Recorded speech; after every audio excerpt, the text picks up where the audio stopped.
যুক্তরাজ্যের লন্ডনে বিশেষায়িত হাসপাতাল দ্য লন্ডন ক্লিনিকে চিকিৎসা নিচ্ছেন বিএনপি চেয়ারপারসন ও 3 বারের সাবেক প্রধানমন্ত্রী বেগম খালেদা জিয়া। হাসপাতালে বিশেষায়িত চিকিৎসক দলের তত্ত্বাবধানে আছেন বেগম জিয়া। বেগম জিয়ার দেখভাল করছেন তার ব্যক্তিগত চিকিৎসক ও পরিবারের সদস্যরা।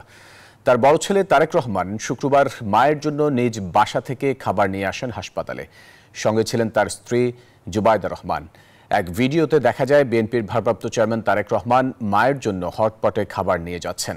হাসপাতালে আপনজনের সান্নিধ্য পেয়ে মানসিকভাবে এখন অনেকটাই চাঙ্গা খালেদা জিয়া।